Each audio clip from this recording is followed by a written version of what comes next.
بسم اللہ الرحمن الرحیم۔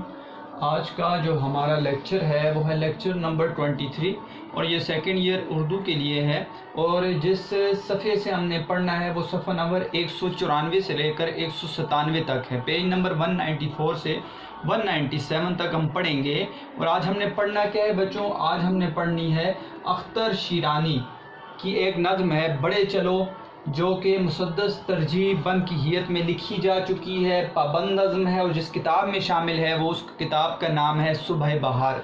تو اختر شیرانی شاعر ہیں، نظم بڑے چلو، حیت مسدس ترجیح بند اور پابند نظم ہے، اور ماخذ اس کا ہے صبح بہار۔ آج کا جو ہمارا لیکچر ہے اس کا مقصد کیا ہے؟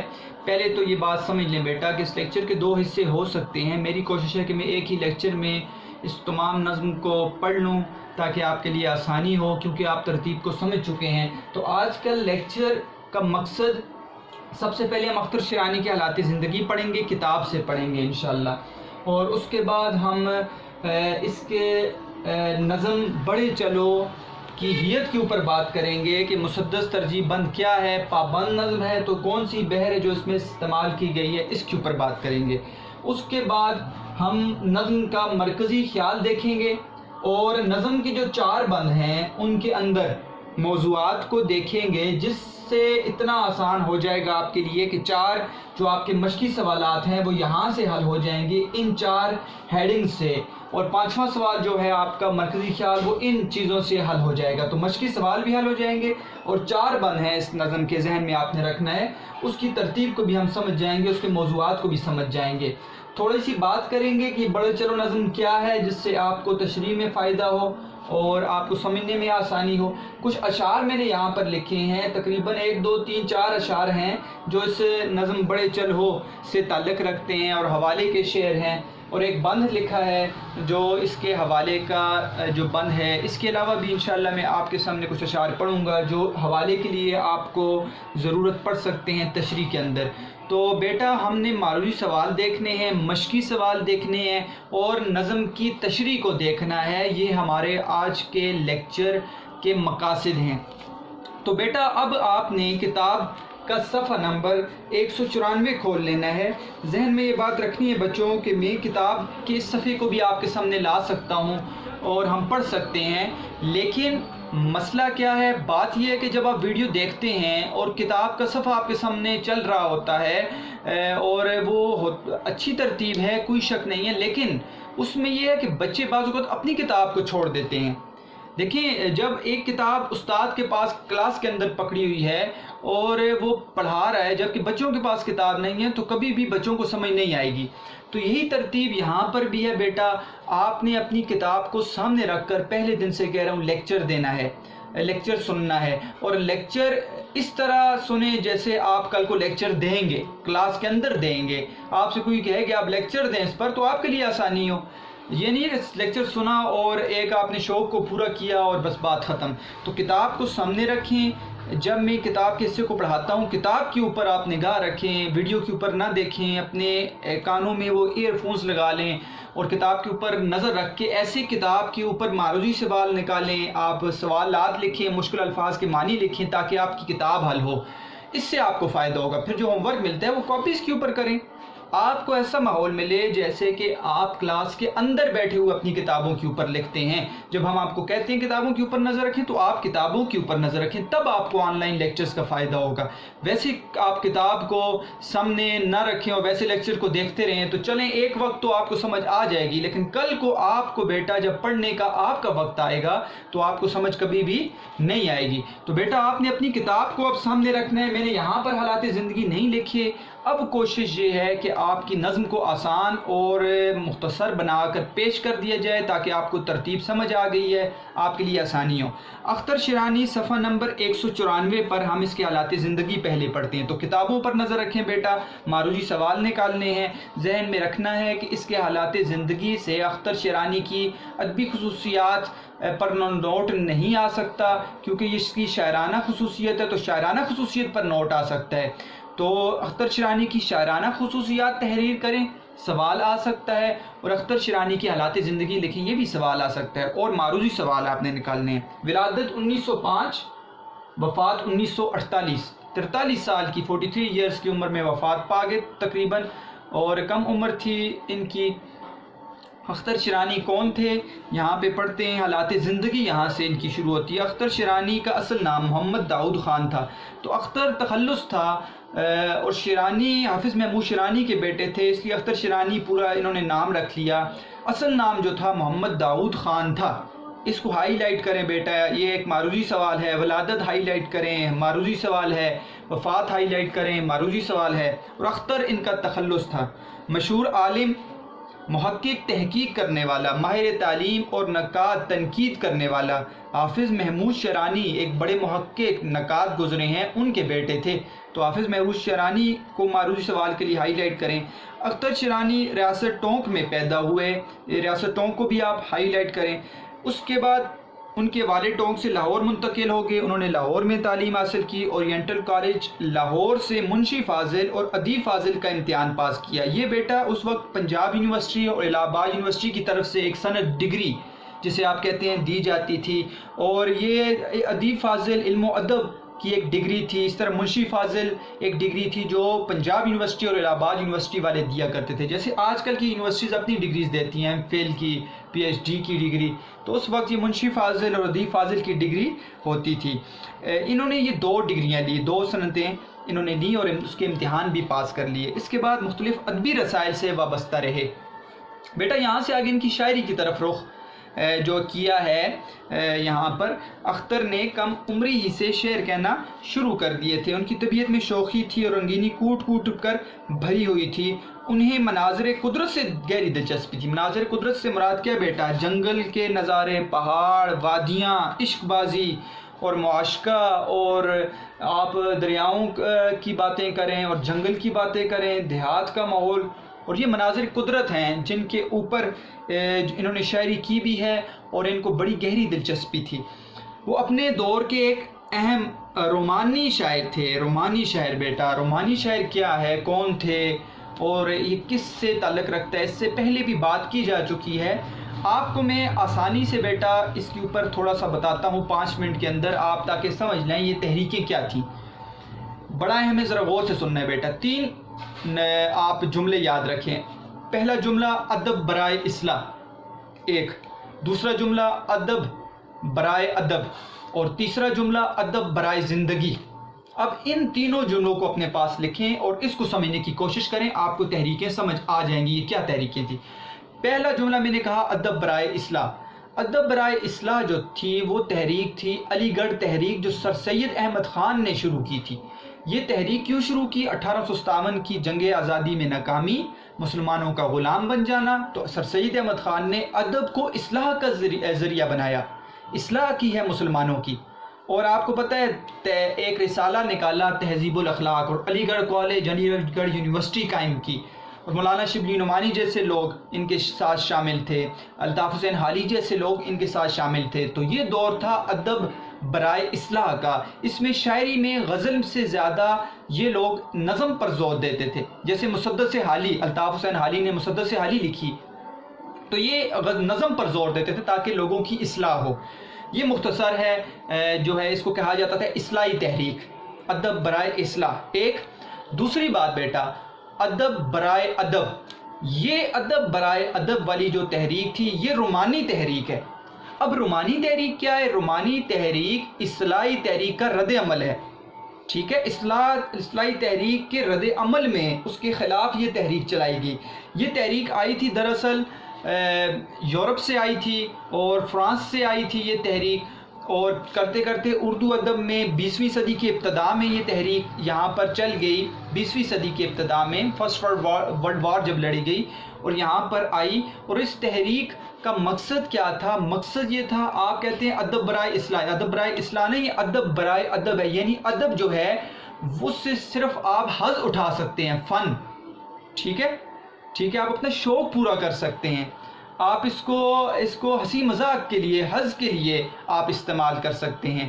اور ادب برائے ادب کا مطلب یہ ہے کہ ادب کے اندر آپ اصلاح میں حقیقت نگاری لاتے تھے، حقیقت پر بات کرتے تھے، اصلاح کے لیے ہوتی تھی تو حقیقت پر بات، یہاں پر آپ تخیل سے بات کریں ادب برائے ادب میں۔ رومانوی تحریک والے کہتے ہیں کہ آپ یہاں پر تخیل، خیالاتی دنیا، مناظر فطرت پر بات کریں، عشق معاشقی پر بات کریں، رومانی تحریک سے آپ کو ظاہر ہو رہا ہے رومانوی، ٹھیک ہے، اور رومانس جیسے انگلش میں ہوتا ہے، تو عشق معاشقی کا ذکر اور مناظر قدرت کا ذکر، تو ادب جو ہے وہ اصلاح کے لیے نہیں ہے، ادب جو ہے وہ حظ اٹھانے کے لیے ہے، ٹھیک ہے، وہ آپ اس سے اپنا شوق پورا کر سکتے ہیں، آپ کو دلی تسکین ہو، خوشی ہو، بس یہ ادب ہے۔ تو اس تحریک کو لایا گیا اردو ادب کے اندر۔ اس کی ابتدا کرنے والے جو لوگ تھے اس میں بڑے لوگ شامل ہیں، اور خصوصاً اس کے لیے جو رسالہ نکالا گیا اس رسالے کا نام تھا سید سر عبد القادر نے نکالا، اس رسالے کا نام تھا رسالہ مخزن نکالا، اور اس کا اجرا ہوا باقاعدہ۔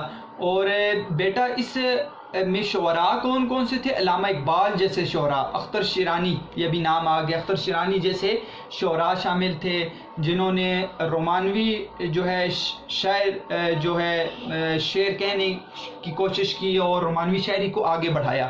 تو ادب برائے اصلاح کا رد عمل، ادب برائے ادب آ گیا، ٹھیک ہے، رومانوی تحریک آ گئی، جنہوں نے کہا اصلاح نہیں ہے بلکہ ادب کے اندر کیا ہے، حظ اٹھانا ہے۔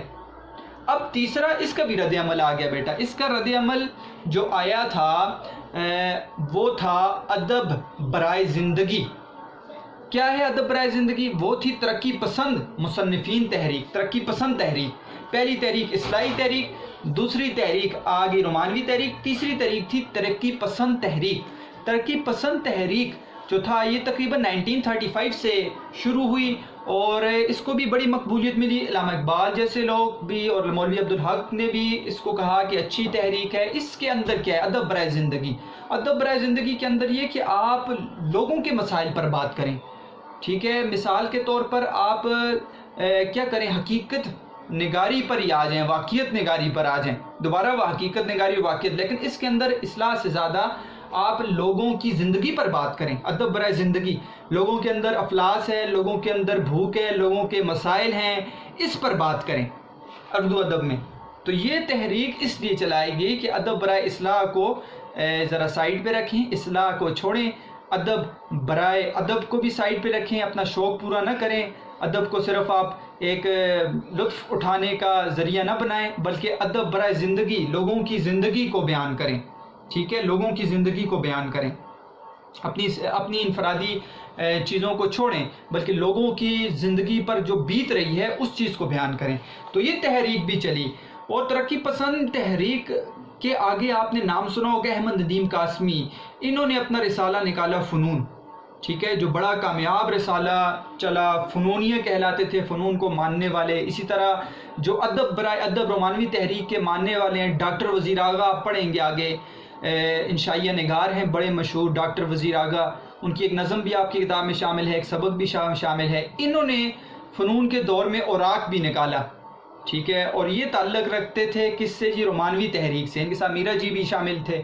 تو یہ لوگ جو تھے آپ انشاءاللہ آگے پڑھیں گے، اس سے جو ہے جوش ملی آبادی کی نظم سے آگے ہے میرا جی کی نظم، ٹھیک ہے، ہلکا ارباب ذوق والے۔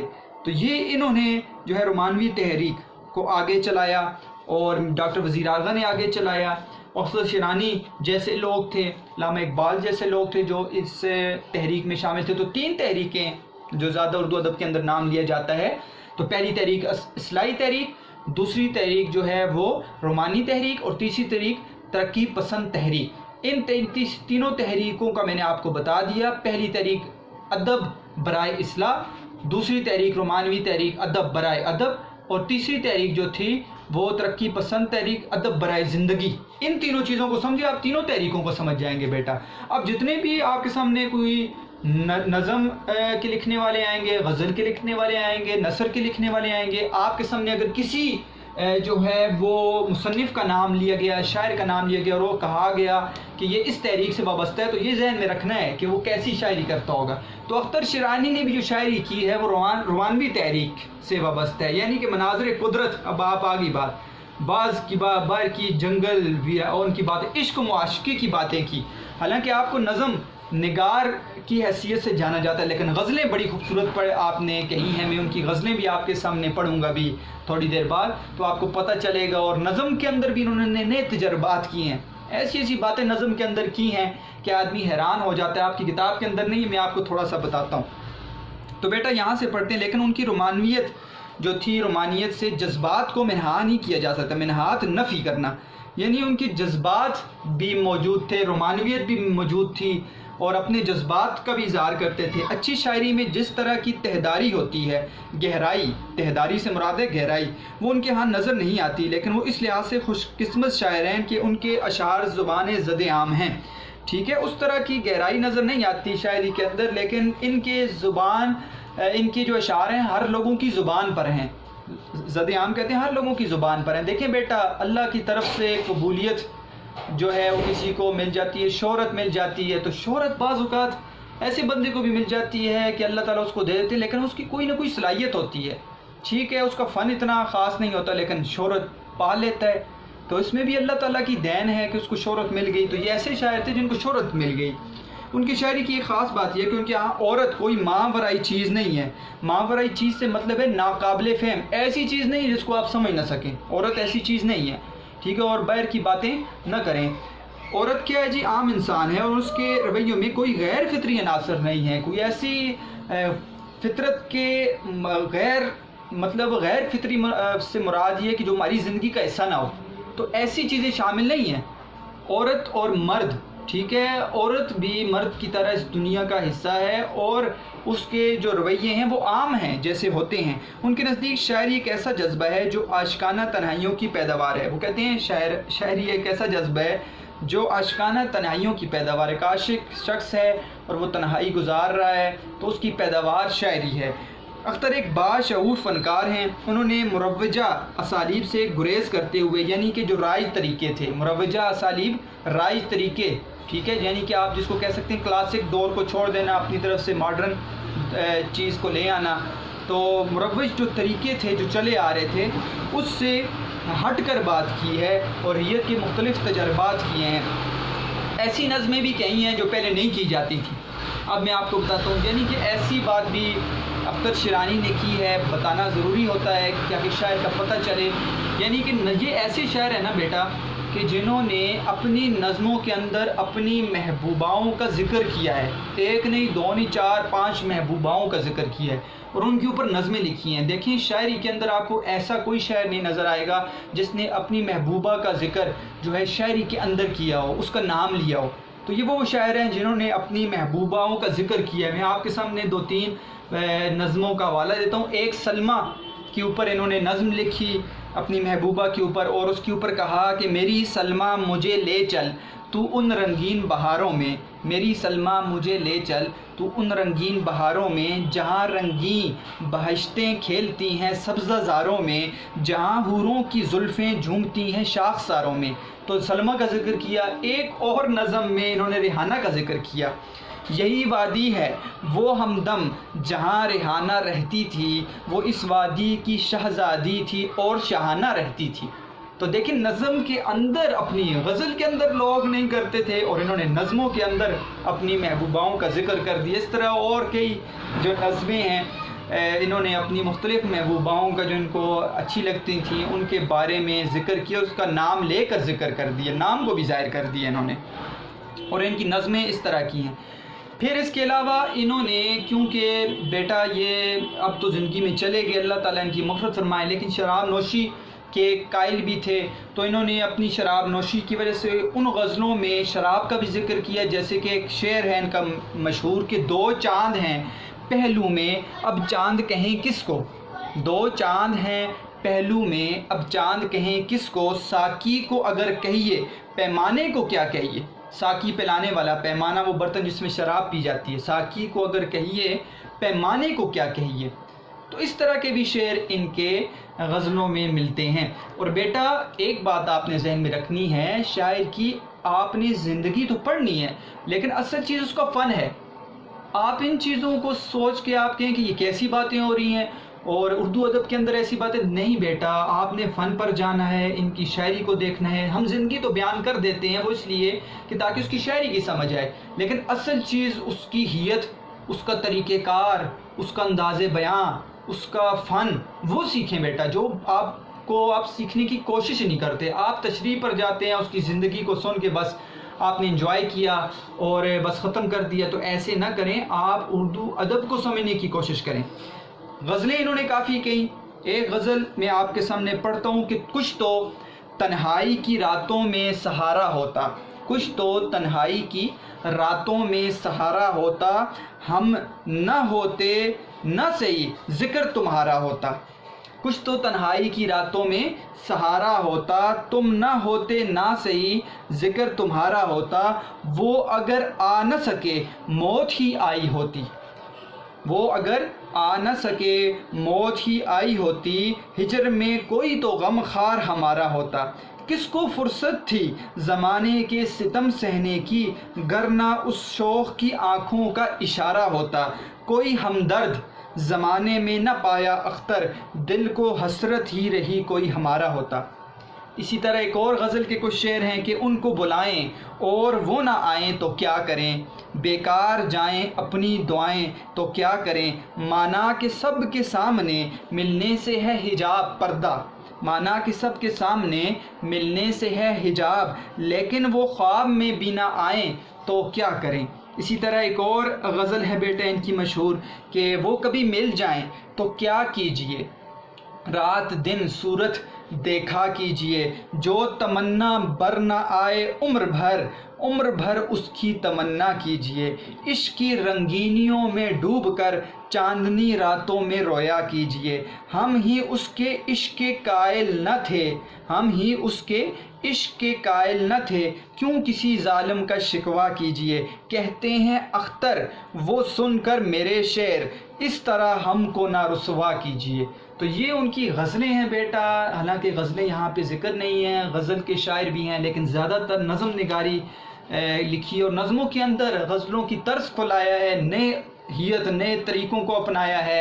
اور اس طرح کے طریقے پہلے دور میں اردو ادب کے اندر نہیں تھے. اس لیے آخری لائن جو اب آپ سمجھ جائیں گے، انہوں نے مروجہ اسالیب سے گریز کرتے ہوئے حیت کے مختلف تجربے بھی کیے ہیں. مجموعہ کلام ان کا صبح بہار ہے جو آپ کی کتاب کا ماخذ بھی ہے اور اس نظم کا ماخذ بھی ہے، کتاب کے اندر شامل ہے. یہ صبح بہار مجموعہ کلام کا مجموعہ آپ کو نظر آ رہا ہوگا. اس کو بھی ہائی لائٹ کریں کہ مجموعہ کلام کا بعض اوقات اس طرح کا معروضی سوال آ جاتا ہے بیٹا کہ صبح بہار کس کا مجموعہ کلام ہے. تو بیٹا آپ نے سمجھ لیا ہوگا اختر شیرانی کی مختصر زندگی کو کہ کیسے شاعر تھے، کم عمری میں وفات پا گئے. نظم کے اوپر جاتے ہیں، بات کرتے ہیں سب سے پہلے اس نظم کی حیت کے اوپر. مسدس ترجیح بند کیا ہے، پابند نظم کیا ہے. مسدس کے اوپر بیٹا آپ نے جواب شکوہ میں نے آپ کو بتا دیا تھا. مسدس 6 مصروں پر لکھی گئی نظم ہوتی ہے. ترتیب کیا ہوتی ہے، پہلے جو 4 جو مصرے ہوتے ہیں ان کا قافیہ ردیف علادہ ہوتا ہے، 5ویں 6ٹھے مصرے کا علادہ ہوتا ہے. میں نے آپ کو ترتیب بتائی تھی مسدس کی. 6 مصرے ہوتے ہیں ہر بند کے اندر. ترجیح بند میں نے آپ کو تھوڑا سا بتایا تھا، یہاں پر پھر وضاحت کرتا چلوں کہ ترکیب بند اور ترجیح بند کیا ہوتا ہے. ترکیب بند کے اندر کوئی بھی شعر دوبارہ دہرایا نہیں جاتا، جبکہ ترجیح بند کے اندر تیسرا شعر دوبارہ دہرایا جاتا ہے.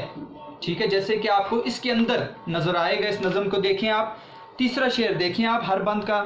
دلاورانے تیغ زن بڑے چلو بہادرانے صفی شکن بڑے چلو. یہ شعر ایسا ہے جو آپ کو ہر بند کے آخر میں نظر آئے گا. تو دوبارہ دہرایا گیا ہے، اس لیے ایسی نظم جس میں کوئی شعر دوبارہ دہرایا جائے اسے ترجیح بند کہتے ہیں، اور نہ دہرایا جائے تو ترکیب بند کہتے ہیں. جیسے کہ جواب شکوہ ترکیب بند تھی. بیٹا پیج نمبر 197 پر دیکھیں آپ مسدس ترجیح بند.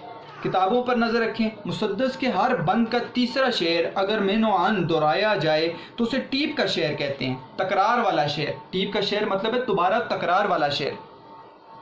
تو شعر جو دوبارہ دہرایا جائے گا وہ ٹیپ کا شعر ہوگا. ایسی مسدس کو مسدس ترجیح بند کہتے ہیں. تو ایسا شعر جو دوبارہ دہرایا جائے گا اس شعر کو ٹیپ کا شعر، اور ایسی نظم جس میں ٹیپ کا شعر ہوا تو وہ مسدس ترجیح بند ہوگی. پابند نظم ہے، اس کے اندر قافیہ ردیف بحر اور وزن کی پابندی ہے. قافیہ ردیف تو آپ کو پتہ ہے بیٹا، بحر کیا ہوتی ہے اس کے اوپر انشاءاللہ میں لیکچر دوں گا. اسٹوڈنٹس پوچھتے ہیں، بار بار سوال کرتے ہیں، تو انشاءاللہ یہ علم عروض میں ایک علیحدہ سلسلہ شروع کروں گا انشاءاللہ. اور شاعری سیکھیں کا ایک سلسلہ ہوگا جس میں انشاءاللہ آپ علم عروض کے اوپر جو ہے میرے ویڈیو لیکچرز دیکھیں گے، اور میں انشاءاللہ کوشش کروں گا کہ آپ کو شاعری لکھنے کا طریقہ ہے، علم عروض آپ کو سکھاؤں گا۔ یہ بڑا اہم انشاءاللہ سلسلہ ہوگا، دعا کریں اللہ تعالیٰ اس سلسلے کو بھی چلائیں، تو پھر آپ کو انشاءاللہ زیادہ سمجھ آ جائے گی بحر کیا ہے۔ تو بحر ہزج مقبوض ایک بحر ہے، مفاعل مفاعل مفاعل مفاعل، ساری کی ساری نظم میں یہ بحر ہے۔ تو انشاءاللہ جب علم عروض کا سلسلہ شروع کریں گے تو آپ کو انشاءاللہ بحر کی سمجھ آ جائے گی۔ ایک اور سٹوڈنٹ ہے جس نے مجھے کہا کہ مرکبات کی وضاحت کریں بیٹا۔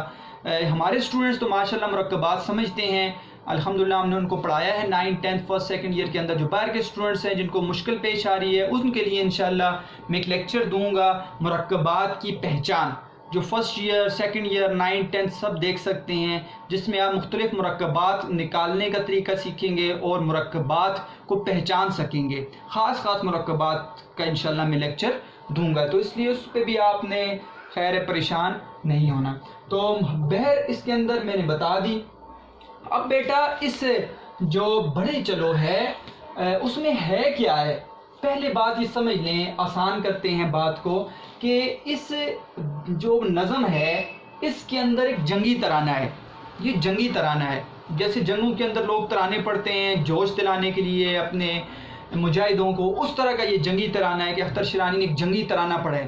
وطن کے ساتھ محبت، ٹھیک ہے، اور آزادی کے لیے کوشش، کیونکہ آپ کو نظر آ رہا ہے یہ پاکستان بننے سے پہلے کی زندگی گزاری ہے، اور 1 سال بعد فوت ہوئے پاکستان بننے کے، لیکن انہوں نے آزادی کے لیے اشعار لکھے ہیں جوش دلانے کے لیے۔ ایک بات کو یہاں پر سمجھیں کہ اگر انہوں نے اپنی محبوباؤں کا ذکر کیا ہے نا نظم کے اندر، تو ایک محبوبہ یہ اپنے وطن کو بھی سمجھتے تھے۔ ایک میں آپ کے سامنے انشاءاللہ بند پڑھوں گا، یہ والا آپ کو سمجھ آ جائے گی یہ کیا کہتے ہیں، آزادی کو کس طرح کا سمجھتے ہیں۔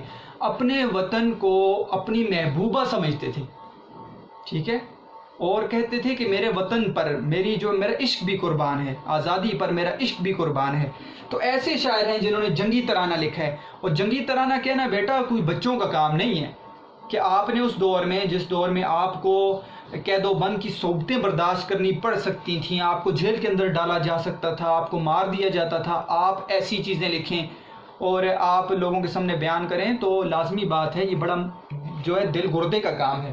تو بیٹا جنگ آزادی میں شعراء کا کردار یاد رکھیے گا، جنگ آزادی میں پاکستان کو حاصل کرنے کے لیے، آزادی کے لیے شعراء کا کردار بھی تھا، ٹھیک ہے۔ آپ ایک نظر سے یہ نہ دیکھیں مجاہدین ہیں، ٹھیک ہے، انہوں نے اپنا کام کیا، سیاست والوں نے اپنا کام کیا، علماء نے بڑھ کر کام کیا، ٹھیک ہے، اسی طرح صحافت نے، صحافیوں نے کام کیا، لیکن ادباء نے کام کیا، شعراء نے بھی بڑا کام کیا بیٹا۔ شعراء نے جیلیں کاٹی ہیں، آصف علی شاعر ہیں، حسرت موہانی آپ نے نام سنا ہوگا، جلیل قدوائی، انہوں نے ایسی ایسی نظمیں لکھی کہ ان کو جیل میں بند کر دیا گیا، انہوں نے قیدیں کاٹی ہیں، 7 سال جیل میں پابند رہے۔ تو ایسی شاعری کرنا کوئی مذاق نہیں ہے۔ ملک کی آزادی میں اصحاب فکر و نظر، اصحاب قلم، علماء، صلحاء، صحافی، قائدین، مجاہدین اور سیاست کے کرداروں کے ساتھ شعراء کا بھی کردار رہا ہے۔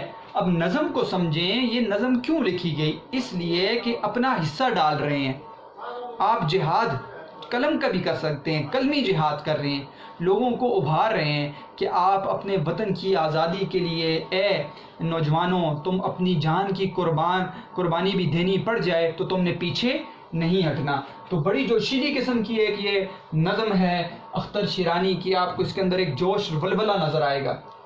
تو ایک جنگی ترانہ ہے، بڑے چلو بڑے چلو۔ تو بیٹا اس کا مرکزی خیال کیا ہے؟ مرکزی خیال بہت آسان ہے، سوال نمبر بے بھی ہے، یاد رکھیے گا۔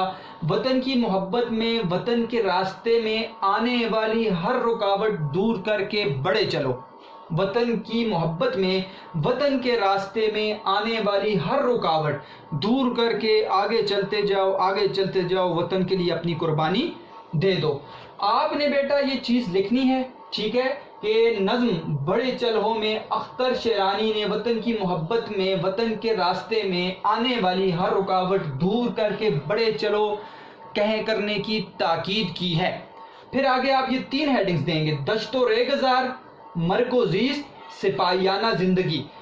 اس میں کیا ہے وہ انشاءاللہ ہم جب یہاں پہ پڑھیں گے یہ والا حصہ تو آپ کو یہ تینوں ہیڈنگ سمجھ آ جائیں گی، پھر آپ کے لیے مرکزی خیال کو لکھنا مشکل نہیں ہوگا۔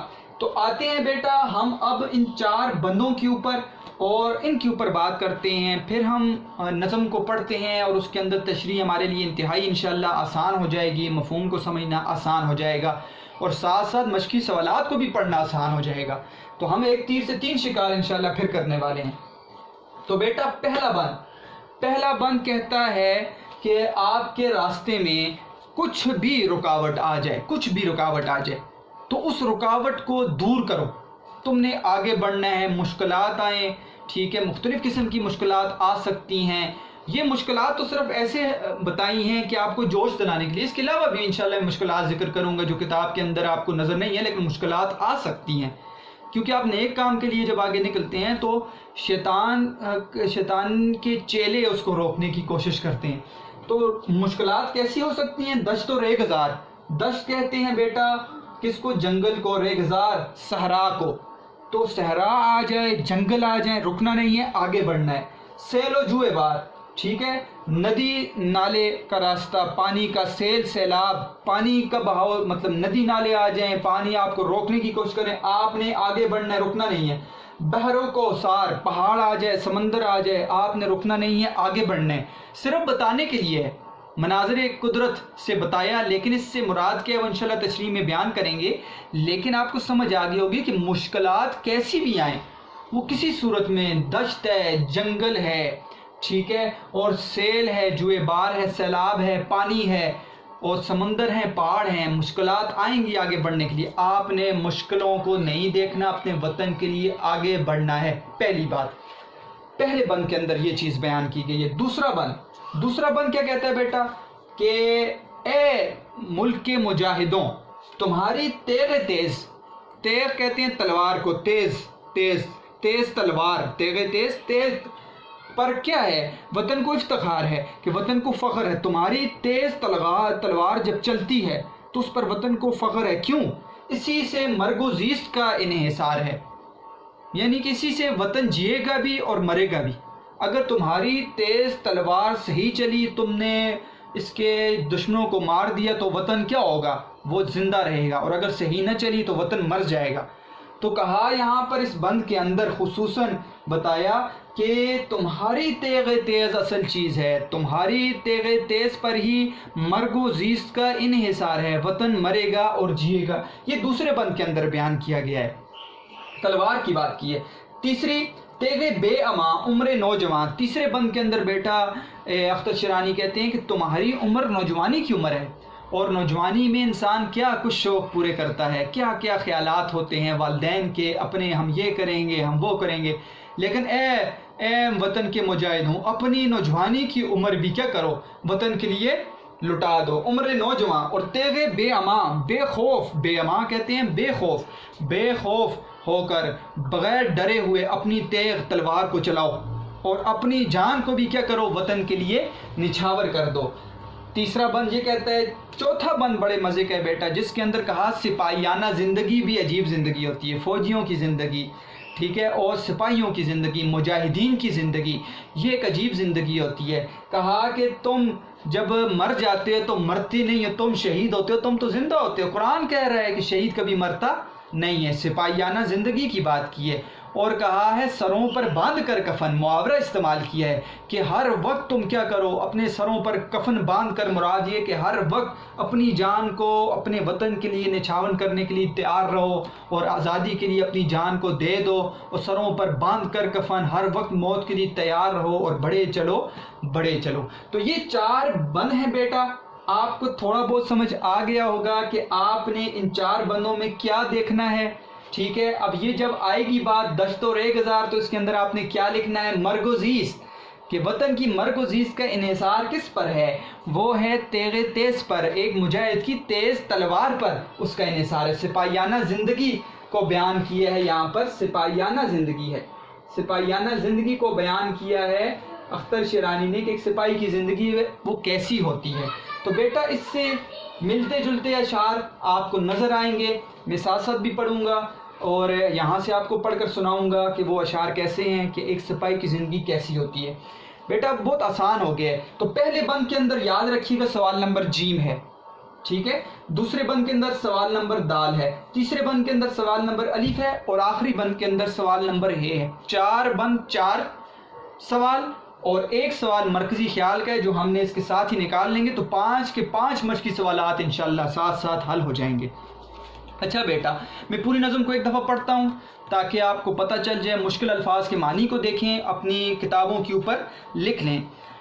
رکو نہیں جو دشت و ریگزار آئیں سامنے, بچو نہیں جو سیل و جوئے بار آئیں سامنے, ہٹو نہیں جو بحر و کوہسار آئیں سامنے, ہو رہا کتنی ہی کٹھن بڑے چلو دلاوران تیغ زن, بڑے چلو بہادران صفے شکن, بڑے چلو.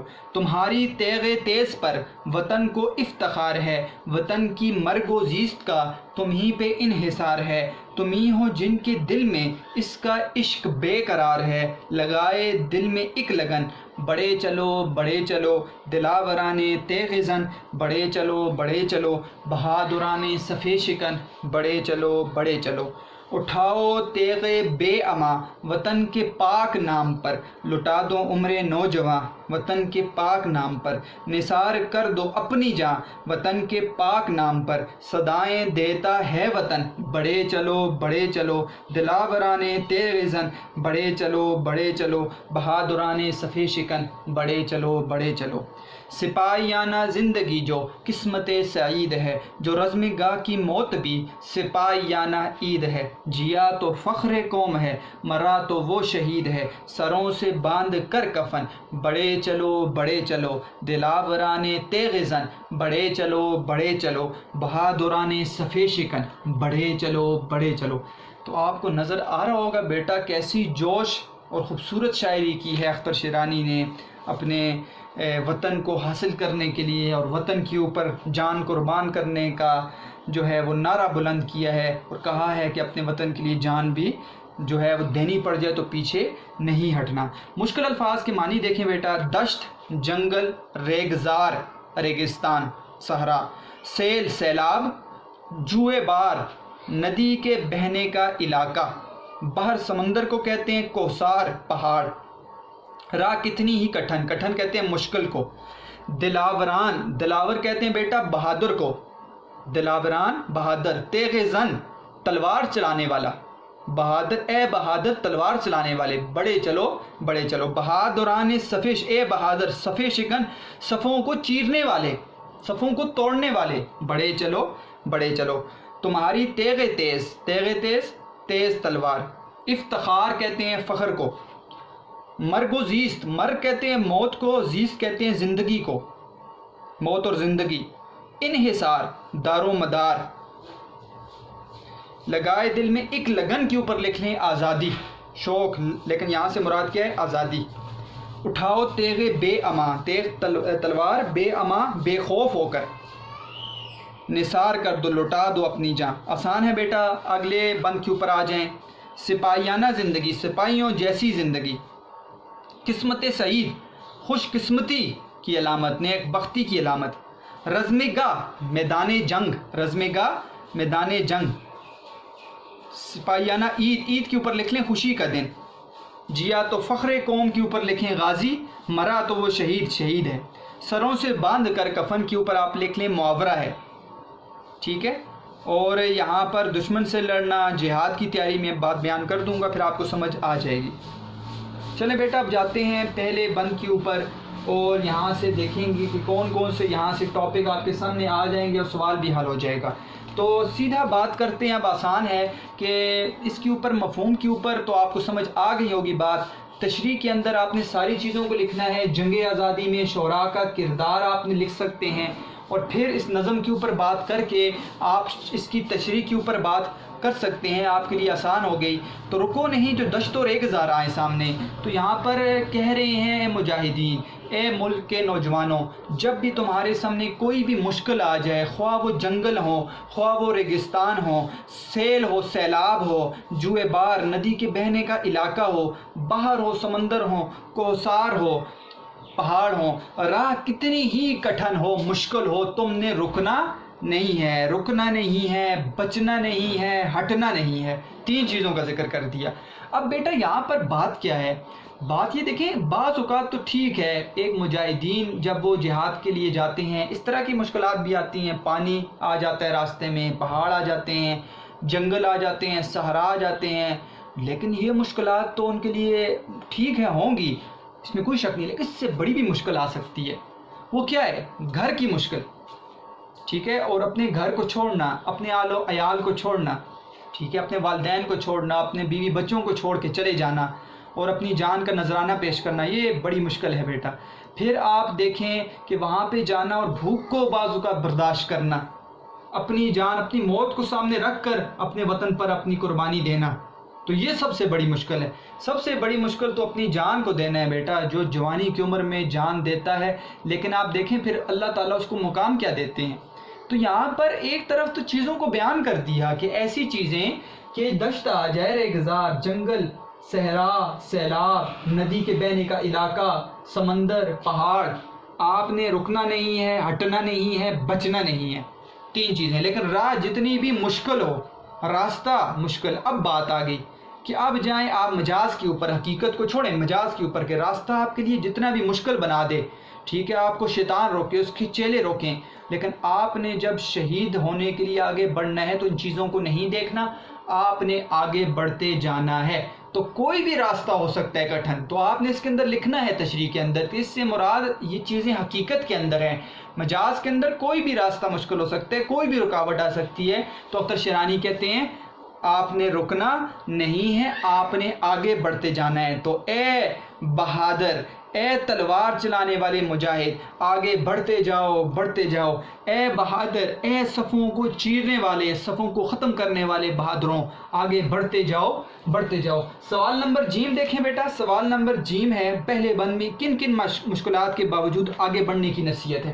تو دشت و گزار ہوں پھر بھی آگے بڑھنا ہے، سیل و جوئے بار ہوں پھر بھی آگے بڑھنا ہے، بحر و کوثار ہوں پھر بھی آگے بڑھنا ہے۔ تو یہ چیزیں ذکر کر کے یہاں پر بتا دیا جتنا بھی راستہ مشکل ہو تم نے رکنا نہیں ہے، آگے بڑھتے جانا ہے۔ تو یہ 3 ہیڈنگز ہیں سوال نمبر جین، آپ کو نوٹس میں بھی مل جائیں گی، سے آپ کا سوال انتہائی آسان ہو جائے گا اور پہلا بند بھی آپ کو سمجھ آ جائے گا۔ اور مرکزی خیال کا دشت و گزار آپ کہہ سکتے ہیں کہ شاعر نے اس نظم کے اندر کہا ہے کہ آپ کے لیے صحرا ہو، آپ کے لیے جنگل ہو، کتنی بھی رکاوٹیں آ جائیں تم نے ڈرنا نہیں ہے، ہٹنا نہیں ہے، بچنا نہیں ہے، آگے بڑھتے جانا ہے۔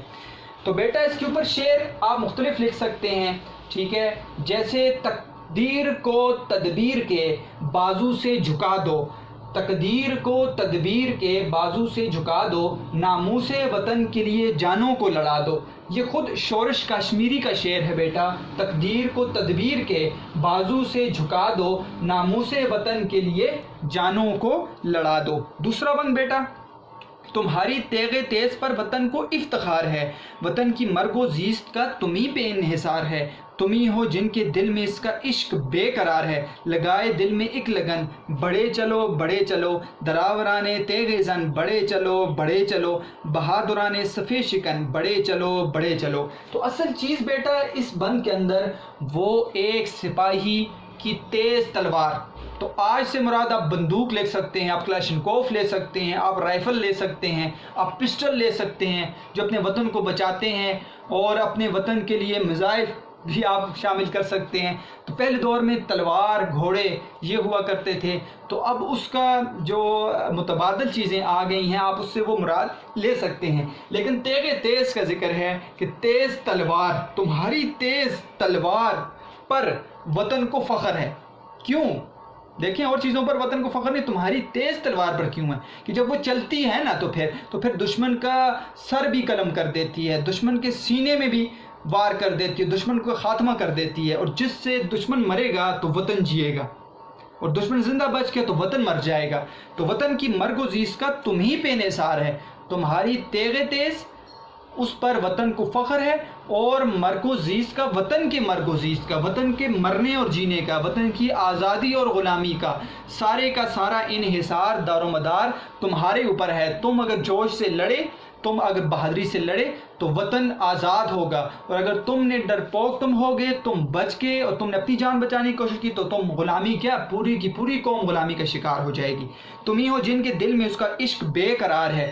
وطن کو تمہارے ساتھ بھی لگاؤ ہے، ٹھیک ہے، وطن کو تمہارے ساتھ بھی عشق ہے۔ کیوں بیٹا؟ جب آپ وطن کے لیے قربانی دیتے ہیں نا تو وطن آپ کے ساتھ محبت کرتا ہے، جب آپ دین کے لیے قربانی دیتے ہیں تو دین آپ کے ساتھ محبت کرتا ہے۔ تو یہ نہیں ہے کہ آپ کسی چیز کے لیے قربانی دیں وہ آپ کے ساتھ محبت نہیں کرے، وہ آپ کو یاد رکھتا ہے۔ لگائے دل میں ایک لگن بڑھے چلو، دل میں لگن لگاؤ، دل میں تم اپنا شوق بڑھاؤ، اپنے وطن کے ساتھ محبت لگاؤ اور آزادی کا شوق لگاؤ۔ یہاں پر لگن سے مراد آزادی ہے، آزادی کا شوق لگاؤ اور آزادی کا شوق لگا کر آگے بڑھتے جاؤ۔ ڈرنا نہیں ہے، بہادر ہو تم، دلاور ہو، تمہاری تیغ زن چلے گی تیز، تلوار چلانے والے بہادر آگے بڑھو اور صفوں کو چیرنے والے بہادر آگے چلو۔ تو بیٹا یہاں پر تیغ تیز اور مرگ و زیست کا ذکر ہے، تو آپ اس سے سوال حرف کر سکتے ہیں۔ سوال نمبر دال، وطن کی ترقی و تنزلی کا انحصار کس چیز پر ہے؟ تو وطن کی ترقی اور تنزلی کا انحصار تیغ تیز پر ہے، تیغ تیز پر بات کرنی ہے، تمہاری تیز تلوار اس پر انحصار ہے، ٹھیک ہے۔ اور دوسرا ہے مرگ و زیست، کہ اگر تم جیو گے، ٹھیک ہے، اور تم بہادری سے لڑو گے اور اپنی تیغ تیز سے دشمنوں کا خاتمہ کرو گے تو وطن کیا ہوگا؟ وہ جیے گا، اور اگر تم پیچھے ہٹ گئے تو وطن کیا ہوگا؟ مر جائے گا۔ یہاں پر آپ نے ان دو چیزوں کا ذکر کرنا ہے، دو ہیڈنگز آپ کے نوٹس میں بھی آپ کو مل جائیں گی اور آپ نے ذکر کرنی ہے۔ یہاں پر مرکزی خیال کے ساتھ بھی آپ مرگ و زیست کا ہی لکھیں گے، وہی بات جو یہاں پر لکھیں گے آپ یہاں پر بھی لکھ سکتے ہیں۔ تو اس سے آپ کا یہ حصہ بھی حل ہوتا جائے گا اور دو بند بھی حل ہوگے، دو سوال بھی آپ کے حل ہوگے۔ ایک اور شعر کو پڑھتے ہیں کہ وطن کی جنگ آزادی میں جس نے سر کٹایا ہے، وطن کی جنگ آزادی میں جس نے سر کٹایا ہے، وہ اس شیدائے ملت باپ کا پرجوش بیٹا ہے، وہ اس شیدائے ملت باپ کا پرجوش بیٹا ہے۔ یہ اختر شیرانی کا اپنا شعر ہے جو انہوں نے ایک اور خوبصورت شعر لکھا اپنے وطن کے لیے۔ تیسرا بند بیٹا، اٹھاؤ تیغ بے اماں وطن کے پاک نام پر، لٹا دو عمر نوجواں وطن کے پاک نام پر، نثار کر دو اپنی جاں وطن کے پاک نام پر، صدائیں دیتا ہے وطن بڑے چلو بڑے چلو، دلاوران تیغ زن بڑے چلو بڑے چلو، بہادران صفِ شکن بڑے چلو بڑے چلو۔ تو یہاں پر بیٹا آپ کو جو چیز نظر آئے گی وہ ہے تیغ بے اماں، اوپر تھا تیغ تیز، تیز تلوار، یہاں پر تیغ بے اماں، بے خوف ہو کر، کسی سے نہ ڈرو، ٹھیک ہے، تم اپنی تلوار بے خوف ہو کر چلو، اور عمر نوجوان لٹا دو، اپنی نوجوانی کی عمر لٹا دو۔ یہاں پر یہ دو چیزیں آپ کو نظر آئیں گی اس بند کے اندر۔ تو اٹھاؤ تیغ بے اماں وطن کے پاک، تمہاری جو تلوار ہے وہ کسی اور مقصد کے لیے نہیں اٹھ رہی بلکہ وطن کے نام کے اوپر اٹھ رہی ہے۔ تو اپنے وطن کے نام کے اوپر اپنی تلوار کو اٹھاتے ہوئے خوف دل میں نہیں لانا۔ لٹا دو عمر نوجوان وطن کے پاک، تم نے تو جو راستہ اپنے لیے طے کرنا ہے، جس راستے پہ تم چل رہے ہو وہ ایسا راستہ ہے جہاں سے موت ہے ہی نہیں ہے، وہ تم بچ کے تو غازی اور مر گئے تو شہید، اور شہید تو کبھی نہیں مرتا۔ تو اپنی عمر نوجوان لٹاؤ، اور عمر نوجوان بیٹا کون سی عمر ہوتی ہے؟ نوجوانی کی عمر، جس میں انسان کو بڑے شوق ہوتے ہیں، والدین کو، خود کو، کہ ایک نوجوان بیٹا، اور پال پوس کر بڑا کرتے ہیں بچے کو، نوجوانی میں وہ ہمارا سہارا بنے گا بڑھاپے میں جا کر، اور وہ بیٹا یہ کرے گا۔ لیکن وطن کے پاک نام پر اور دین کے لیے جب یہ عمر جو ہوتی ہے قربان کی جاتی ہے، اس کا رتبہ اللہ کے ہاں بہت بڑا ہے۔ تو اپنی نوجوانی کی عمر، نوجوان، ٹھیک ہے، اور تم نوجوانی کی عمر کو نہ دیکھو بلکہ اپنے وطن کے پاک نام پر اپنی جو ہے وہ عمر نوجوان وہ لٹا دو، نثار کر دو اپنی جان، اپنی جان کو وطن کے پاک نام پر قربان کر دو۔ صدائیں دیتا ہے وطن، تمہیں وطن صدا دے رہا ہے، تمہیں وطن پکار رہا ہے، بلا رہا ہے، مجھے آزاد کرو مجھے آزاد کرو۔ تو صدائیں دیتا ہے وطن بڑے چلو اے دلاورو، اے بہادرو، اے تلوار چلانے والوں، رکنا نہیں ہے، بڑے چلو بڑے چلو، اے بہادرو، صفوں کو چیرنے والوں، صفوں کو توڑنے والوں، بڑے چلو بڑے چلو۔ تو تیغ بے اماں پر بات کرنی ہے کہ ایک مجاہد کی تیغ بے اما وطن کے پاک نام پر چلتی ہے، بے خوف ہو کر چلے، کیونکہ اس کی وطن کی مرگ و زیست کا انحصار اس کی تلوار کے اوپر ہے۔ اور عمر نوجوان سے مراد کیا ہے کہ اپنی جان کو لٹا دو، کیونکہ تمہیں تمہارا وطن بلا رہا ہے۔ نوجوانی کی عمر ایک خاص عمر ہوتی ہے، لیکن اللہ کے ہاں مقبول عمر ہے، اور اس کو نہیں دیکھنا۔ اختر شیرانی کہتے ہیں نوجوانی کی عمر میں اگر اللہ تعالیٰ نے تمہیں شہادت کا رتبہ دے دیا تو اللہ کے ہاں تم مقبول ہو جاؤ گے۔ تو یہ باتیں اس کے اندر لکھنی ہیں بیٹا جو آسان ہیں۔ آتے ہیں بیٹا آخری بند کے اوپر، اور اس کے اندر بھی ایک جو ہے ہمارے لیے سوال ہے، جیسے کہ 3 بندوں کے اندر 3 سوال تھے۔ سوال نمبر الف تھا تیسرے بند کے اندر کہ وطن کے نام پر کن چیزوں کو قربان کرنے کی جو ہے وہ تلقین کی گئی ہے۔ تو عمر نوجوان کو اپنی عمر کو قربان کرنے کی تلقین کی گئی ہے، اور بے خوف ہو کر تیز تلوار چلانے کی تلقین کی گئی ہے۔ تو اسی طرح بیٹا جب چوتھا بند آپ پڑھیں گے تو اس کے اندر بھی ایک سوال بھی ہے، اور آپ کو بند کا پتہ چل جائے گا کیا ذکر ہے۔ سپاہیانہ زندگی، سپاہیوں جیسی زندگی، ٹھیک ہے، سپاہیوں کی زندگی جو قسمت سعید ہے، یہ تو خوش قسمتی کی علامت ہے۔ تو رزم گاہ کی موت بھی سپاہیانہ عید ہے، جیا تو فخر قوم ہے، مرا تو وہ شہید ہے، سروں سے باندھ کر کفن، بڑے چلو دلاوران تیغ زن، بڑے چلو بہادران صفِ شکن، بڑے چلو سروں سے باندھ کر کفن، بڑے چلو امید مادر وطن، بڑے چلو۔ بالکل اسی طرح کی ایک نظم ہے جو ایک شاعر ہیں جمیل مظہری، انہوں نے لکھی ہے۔ یہ آپ کو لگ رہا ہوگا کہ میں وہ پڑھ رہا ہوں جو بڑے چلو نظم ہے، لیکن یہ وہ نظم نہیں ہے۔ سروں سے باندھ کر کفن، بڑے چلو امید مادر وطن، بڑے چلو دعائیں دے رہی ہے ماں، بڑے چلو بہادران نوجوان، بڑے چلو۔ تو جمیل مظہری نے بالکل ایسی ایک نظم لکھی ہے جس کا عنوان ہی یہ ہے۔ اور پھر بیٹا ساغر جو ہے وہ نظامی کیا کہتے ہیں؟ ساغر نظامی کہتے ہیں درد ملت ہے یہی، احساس غیرت ہے یہی، درد ملت ہے یہی، احساس غیرت ہے یہی، راہ آزادی میں موت آئے شہادت ہے یہی، راہ آزادی میں موت آئے شہادت ہے یہی۔ اور اب آتے ہیں بیٹا اختر شیرانی کے بند کی طرف، جو اختر شیرانی کیا کہتے ہیں کہ ایک محبوبہ کا تو میں نے ذکر کر دیا نظم کے اندر، لیکن ایک محبوبہ میرا وطن ہے، وہ کیا ہے؟ عشق و آزادی بہار زیست کا عنوان ہے، عشق و آزادی بہار زیست کا عنوان ہے، عشق میری جان ہے آزادی میرا ایمان ہے، عشق میری جان ہے آزادی میرا ایمان ہے، عشق پر کر دوں فدا میں اپنی ساری زندگی، عشق پر ذرا غور کرنا ہے بیٹا، عشق پر کر دوں فدا میں اپنی ساری زندگی، لیکن آزادی پر میرا عشق بھی قربان ہے، لیکن آزادی پر میرا عشق بھی قربان ہے۔ تو آزادی کے لیے تو میرا عشق بھی قربان ہے، یہاں پر یہ اختر شیرانی کہہ رہے ہیں بیٹا۔ تو آپ کو کئی حوالے کے اشعار اور یہ بند مل گئے ہیں جو آپ حوالے کے طور پر لکھ سکتے ہیں۔ اب دیکھیے بند کے اندر کیا ہے بیٹا؟ بند کے اندر ہے کہ سپاہی کی زندگی خوش قسمتی کی علامت ہے، حالانکہ مشکل زندگی ہے، لیکن اللہ کے ہاں مقبولیت ہے۔ اللہ کے ہاں کیسے مقبولیت ہے بیٹا؟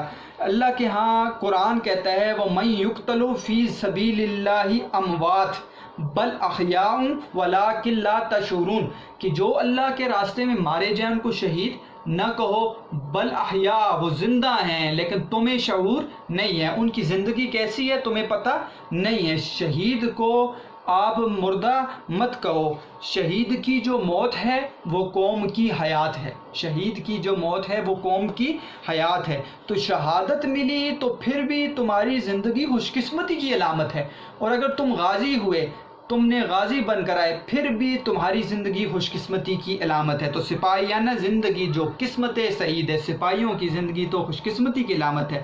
رزم گاہ کی موت بھی سپاہیانہ عید ہے، یعنی کہ میدان جنگ میں اگر سپاہی مر جاتا ہے اپنے وطن کے نام پر، آزادی کے نام پر، تو وہ کیا ہے؟ سپاہیانہ عید ہے۔ عید تو ایسے ہم جو تہوار مناتے ہیں، اسلامی تہوار ہے، ہم چھوٹی بڑی جس کو آپ کہتے ہیں عید الفطر، عید الاضحیٰ، لیکن یہ عید ہم اسی لیے کہتے ہیں کہ یہ خوشی کا دن ہوتا ہے جو اسلامی تہوار ہے۔ لیکن ایک عید یہاں پر شاعر کہہ رہے ہیں جو ایک سپاہی کی عید ہے، وہ خوشی کا دن ہے، وہ کیا ہے؟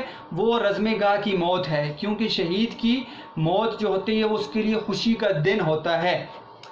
جیا تو فخر قوم ہے، مرا تو وہ شہید ہے۔ اگر تم جی گئے تو فخر قوم ہو، تم غازی بن جاؤ گے، اور اگر تم مر گئے تم شہید کہلاؤ گے، تمہیں کوئی مردہ نہیں کہے گا۔ سروں سے باندھ، قرآن، اللہ کا قرآن کہہ رہا ہے مردہ نہ کہو، تو ہم کون ہوتے ہیں ہم اس کو مردہ کہنے والے؟ سروں سے باندھ کر کفن، سروں سے باندھ کر کفن بیٹا یہ محاورہ ہے، اور محاورہ اپنے حقیقی معنوں کے بجائے مجازی معنوں میں بیان کیا جاتا ہے۔ تو سروں سے باندھ کر کفن سے مراد کیا ہے بیٹا؟ ایک مراد، پہلی مراد جہاد کی تیاری، کہ ہر وقت جہاد کے لیے تیار رہو، ایک بات۔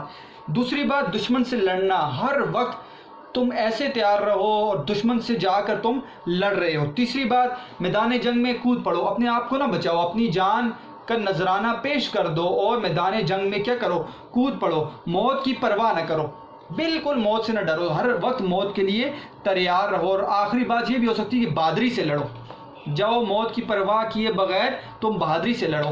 تو یہاں پر سروں سے باندھ کر کفن، کفن تو موت کے بعد پہنایا جاتا ہے، لیکن تم اپنے سر کے ساتھ کفن باندھو، یعنی ہر وقت موت کے لیے تیار رہو۔ یہ محاورہ ہے جو اپنے مجازی معنوں میں استعمال ہوگا۔ اب حقیقت میں تو سروں پر کوئی کفن نہیں باندھتا، لیکن مراد کیا ہے کہ موت کے لیے تیار رہنا۔ تو سروں پر باندھ کر کفن، اے نوجوان، اے سپاہیوں، اے مجاہدوں، اے جرنیلوں، اے فوجیوں، تم تیار رہو اور بڑھے چلو، بڑھے چلو، اے بہادروں، تلوار چلانے والوں، بڑھے چلو، بڑھے چلو، اور صفوں کو چیرنے والوں، بڑھے چلو، بڑھے چلو۔ تو بیٹا اس کے اندر بھی آپ کو نظر آئے گا، سوال نمبر ہے، سوال نمبر کیا ہے؟ سوال نمبر ہے سروں پر باندھ کر کفن سے کیا مراد ہے؟ تو سپاہیانہ زندگی پہلے لکھ لیں آپ، سپاہیانہ زندگی بیان کی ہے کہ سپاہیوں کی زندگی کیسی ہوتی ہے، کہ اس کی مرگ، اس کا مرنا شہادت ہے، اس کا جینا غازی ہے، وہ فخر قوم ہے، اگر بچ گیا غازی کہلائے گا، مر گیا تو شہید ہوگا۔ سروں پر باندھ کر کفن پر بات کریں کہ سپاہیوں کو کہا گیا، اختر شیرانی نظم کے اندر کہا کہ سروں پر باندھ کر کفن، یہ ایک محاورہ ہے، محاورہ اپنے حقیقی معنوں کے بجائے مجازی معنوں میں استعمال ہوتا ہے۔ تو یہاں پر مراد مجازی معنی ہے کہ تم ہر وقت موت کے لیے تیار رہو، دشمنوں سے لڑنے کے لیے تیار رہو، بہادری سے لڑو، جہاد کی تیاری کرتے رہو، موت کی پرواہ نہ کرو۔ تو یہ دو ہیڈنگز ہیں بیٹا، سپاہیانہ زندگی، سروں سے باندھ کر کفن، جس سے آپ سوال نمبر حل کر سکتے ہیں۔ اور یہاں پر سپاہیانہ زندگی کو بھی آپ بیان پھر کر سکتے ہیں، مرکزی خیال آپ کے لیے آسان ہو گیا، دشت اور گزار کے اندر آپ نے بیان کرنا ہے، مرگ و زیست کو بیان کرنا ہے اور سپاہیانہ زندگی کو بیان کرنا ہے، جس سے آپ کا مرکزی خیال بھی ہو جائے گا۔ تو بیٹا الحمدللہ ہم نے یہ سارا حصہ حل کر لیا، ہم نے اس کی تشریح کو جان لیا، ہم نے اس کے طریقے کو دیکھ لیا الحمدللہ، اور پوری نظم کو کوشش کی ہے کہ میں کم وقت میں زیادہ مواد لا کر آپ کے معروضی سوال آپ آ سکتا ہے۔ مسدس ترجیح بند نظم ہے یہ والی یا مسدس ترکیب بند ہے، کس کتاب میں شامل ہے؟ اختر شیرانی کے اوپر آپ کو پتہ ہے اس کی وفات، ان کی ولادت، ٹھیک ہے، ان کی شاعری کے اوپر معروضی سوال آ سکتے ہیں، کسی بھی شعر کے اندر سے اٹھا کر کوئی حصہ دے سکتے ہیں، جیسے کہ یہاں پر گلو گلزار بھی راستے میں آئیں تو بڑھے چلو، تو یہ تو نہیں ہے بیٹا، اصل کیا ہے؟ گلو گلزار تو ہے ہی نہیں ہے، تو اس طرح کا بھی شعر دے کر ڈیش بھی راستے میں آئیں تو بڑھے چلو، بڑھے چلو، تو اسی طرح کا مثال کے طور پر تمہاری ڈیش پر وطن کو افتخار ہے، تیغ تیز پر، تمہاری تلوار پر، تمہاری بندوق پر، تمہاری پستول پر، تو مختلف آ سکتے ہیں معروضی سوال کے اندر آپشنز، اور آپ نے اس کو غور سے پڑھنا ہے۔ آپ جب خود پڑھیں گے تو آپ کو پتہ چل جائے گا کہ کیسے ایک مصرعے کے اندر سے ایک لفظ کو نکال دیا جاتا ہے اور اس میں آپ کو معروضی سوال دے دیا جاتا ہے۔ بیٹا اس کے علاوہ مختلف مرکبات یہاں پر استعمال ہوئے ہیں، دشت اور ریگزار مرکب عطفی، ٹھیک ہے، آپ کے سامنے ہے، سیل و جوئے بار بھی عطفی ہے، بحر و کوثار بھی مرکب عطفی ہے، ٹھیک ہے، اسی طرح تیغ تیز مرکب توصیفی ہے یہ، ٹھیک ہے، تیغ تیز پر مرکب جاری ہے، تو مرگ و زیست، موت و زندگی، تو یہ صنعت تضاد آ گئی، موت اور زندگی، صنعت تضاد، ٹھیک ہے بیٹا۔ اسی طرح مختلف ہیں تیغ بے اما، یہ دیکھیں سابقہ اور لاحقہ آ گیا، بے اما، بے قرار، سابقہ اور لاحقہ آ گیا، ٹھیک ہے، اپنی جام مرکب اضافی ہے، اپنی جام مرکب اضافی ہے، بڑے چلو، بڑے چلو، یہ آپ کو نظر آ رہا ہے بیٹا، جب بار بار آ رہا ہے تو مرکب تکراری بھی ہو سکتا ہے، صنعت تکرار بھی ہو سکتی ہے، یہ صنعت تکرار سمجھ آ گئی، اور صنعت تناسب بھی آپ کو نظر آئے گا، کہیں جگہ کسی جگہ پر نظر آ سکتا ہے، جیسے رزم گاہ سپاہی، ٹھیک ہے، تو یہ صنعت تناسب ہے، آپ کو چوتھے بند میں بھی نظر آ رہا ہے، ٹھیک ہے بیٹا. تو اس طرح مرا تو وہ شہید ہے، وہ شہید مرکب اشاری، سروں سے باندھ کر کفن معورہ ہے. تو دلاوران تیغ زن، دلاوران تیغ تیز تلوار چلانے والے بہادروں، ٹھیک ہے، مرکب توصیفی. بہادران صفے شکن مرکب توصیفی، صفوں کو چیرنے والے بہادر مرکب توصیفی ہے. تو بیٹا یہاں سے آپ کو مرکبات بھی انشاءاللہ جب میں پڑھاؤں گا آپ کو نظر آئیں گے، زیادہ پتہ چلے گا، ٹھیک ہے. یہ تو ایک نظر ہوتی ہے میری جس میں میں دیکھ لیتا ہوں، لیکن اس سے زیادہ مرکبات بھی ہو سکتے ہیں. آپ کو مرکبات کی پہچان کرواؤں گا انشاءاللہ، آپ کو بھی مرکبات پتہ چل جائیں گے. جن اسٹوڈنٹس کو نہیں پتہ، جن کو پتہ ہے وہ سمجھ جاتے ہیں میری ان باتوں کو. اور جو سنتیں ہم نے پڑھی ان کو نکالیں بیٹا، ٹھیک ہے، ان کو نکال لیے. جیسے میں نے آپ کے سامنے کم سنتیں نکالی، سنت تناسب نکال لی، تکرار نکال لی، تضاد نکال لی، اس طرح آپ بھی سنتیں نکالیں تاکہ فنی جائزہ بھی آپ کو نکالنا آ جائے. مجھے امید ہے آج کا لیکچر آپ کو سمجھ آیا ہوگا. ہوم ورک کیا ہے بیٹا؟ ہوم ورک کیونکہ 2 دن ہوتے ہیں، اب میں آپ کو 2 دن دے رہا ہوں کیونکہ نظم ویسے تو 2 لیکچرز بنتے ہیں، تو میں کوشش کرتا ہوں ایک لمبا لیکچر دے دوں. 2 لیکچر میں پھر بچے سنتے نہیں ہیں، تو آج کوشش کی کہ ایک ہی لیکچر میں کروں. تو آپ کو ہوم ورک تھوڑا 2 دنوں کے حساب سے ملے گا. تو ایک تو یہ چیزیں آپ نے لکھنی ہیں کتاب کے اوپر، آپ جیسے نوٹ کرتے ہیں ساری چیزوں کو، ٹھیک ہے. اس کے علاوہ آپ نے ایک سوال یہ کر لیں ہوم ورک، اور ایک سوال آپ یہ ہے کر لیں ہوم ورک. 2 سوال ہو گئے، اور 2 شعروں کی تشریح کرنی ہے، ٹھیک ہے. 2 شعروں کی تشریح اور یہ 2 سوال آپ نے کرنی ہے. ایک دن آپ سوالات کر لیں اور دوسرے دن آپ شعر کی اشعار کی تشریح کر لیں جس طرح آپ طریقے سے کرتے ہیں. تو پھر بھی کوئی بات سمجھ نہ آئے بیٹا آپ نے مجھ سے پوچھنے نہیں ہے. مجھے امید ہے کہ انشاءاللہ آپ کو یہ سمجھ آ گیا ہوگا، اور محنت کرتے رہنا ہے بیٹا اسی طرح، اور پیچھے نہیں ہٹنا. جیسے یہ کہہ رہے ہیں نا بڑے چلو بڑے چلو، میں آپ کو کہتا ہوں کہ آپ نے پیچھے نہیں ہٹنا. بڑے چلو بڑے چلو، اے ہمارے پیارے بچوں، بڑے چلو بڑے چلو. اللہ تعالیٰ آپ کو خوش رکھیں، آباد رہیں. والسلام.